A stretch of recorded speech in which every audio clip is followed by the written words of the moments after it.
These mindsets is what I've noticed consistently differentiate, people that are struggling from others. The first one is what I call the mindset of mastery. Mindsets for successful job search in current market conditions. These mindsets is what I've noticed consistently differentiate, people that are struggling from others. The first one is what I call the mindset of mastery.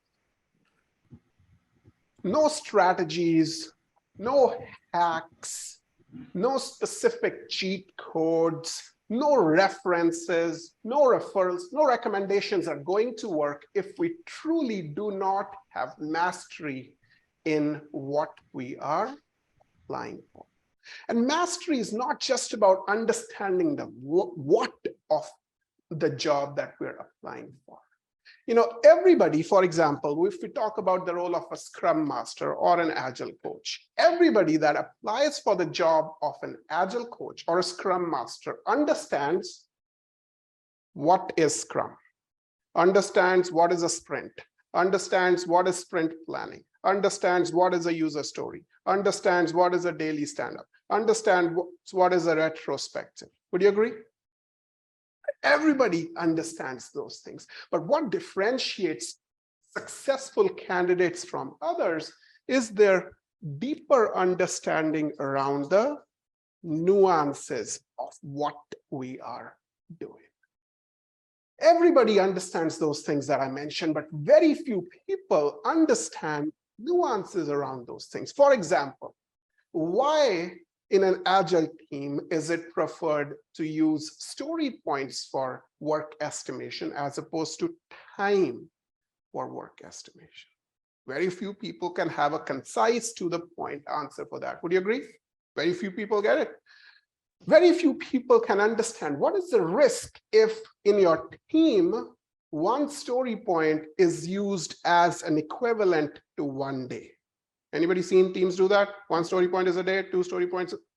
What is the risk of doing those things? Very few new Scrum Masters or even experienced Scrum Masters can help us understand those things and answer those specific questions. Very few Scrum Masters can help us answer the question, how do you know if a picture or a story is too big or too small?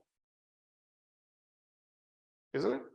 Very few people can answer the question, how would you know that you're investing enough in your architectural runway for the team? Heck, very few people know what architectural runway even is, isn't it? So mastering this content around what is Agile about, what is Scrum about, what are all these different concepts that very few people can answer the question, what does good architecture look like as compared to bad architecture? Very few people can have a concise answer for something as simple as what is DevOps, isn't it?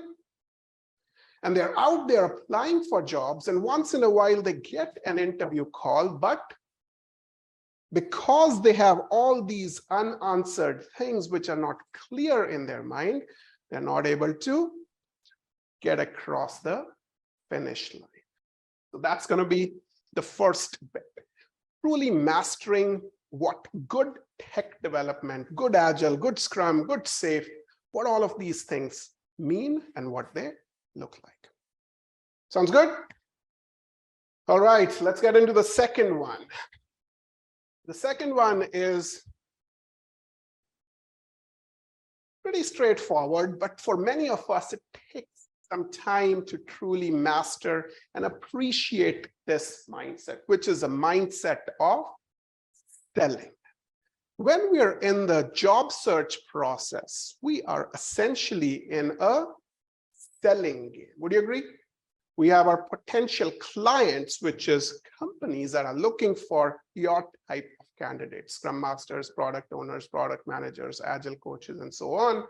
And our goal is to communicate our offering, in our case, our expertise, to our potential customer in a way that resonates with them so that we can eventually close the sale. But here's the good news.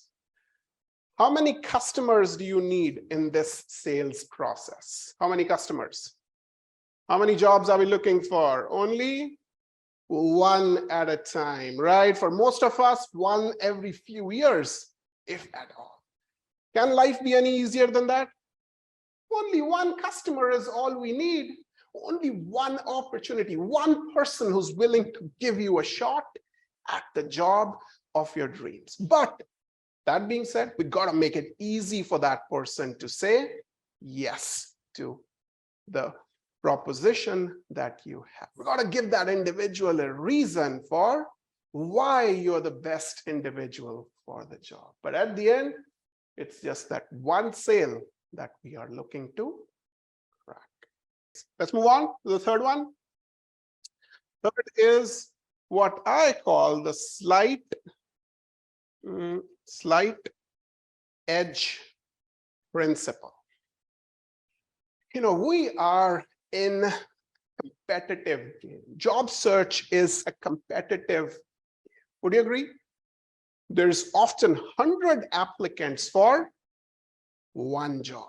There's often 10, 15 candidates that are being interviewed for one job, which means we got to create a reason for the hiring manager to be able to see ourselves differently. In other words, we got to have some competitive advantage as compared to the rest of the candidate pool that our potential hiring manager would get into. One of my mentors, Roger Killen, who taught me a lot about just growth and career success and all these things, he would often say this to me. He'd say, Harry, if you want what only 5% of the people will have, then you got to be willing to do what only 5% of the people will. Isn't it? That's simple math, no? But the challenge with many of us is that we are doing what 95% of the market is doing, and we're expecting the results that only 5% of the market is getting. So there's many different ways which we'll talk about that would help you develop that slight edge. But this is a mindset that I'm going to encourage you to keep in mind as we go into subsequent parts of our conversation and how we position ourselves, how we market ourselves, how we create our resume, how we look for certifications, how we interview when we get an interview call. All of those things need to embrace this slight edge principle. In other words, we've got to be able to communicate our competitive advantage, showcase our competitive advantage to the hiring managers and the hiring company, especially in current market conditions.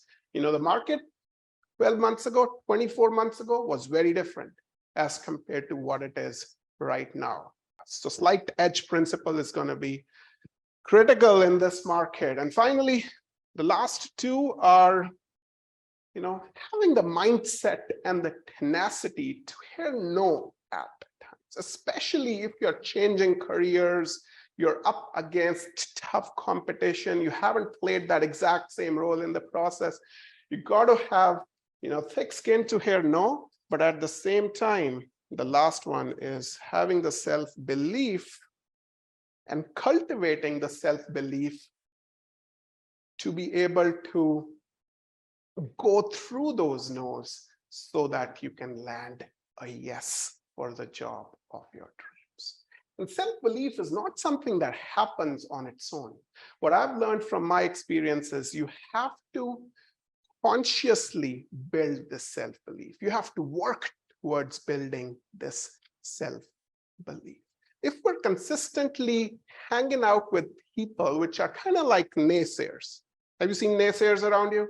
It's very difficult to find a job right now. Nobody's able to find a job. People from your kind of background are having a hard time transitioning into these roles. I don't think it's going to work out for you. Have you heard people say those things?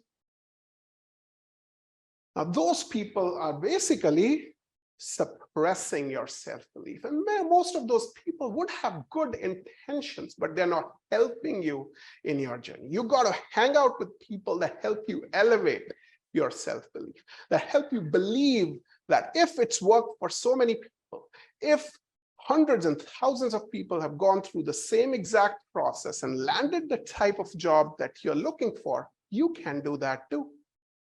You got to hang out people like this over here, which are on this journey of growth and pursuing the life of their dreams. Would you agree it's difficult to find people that are on that journey of growth and challenging the status quo, right? So you got to work towards finding those people that believe in themselves, and that belief would help rub off on you and vice versa.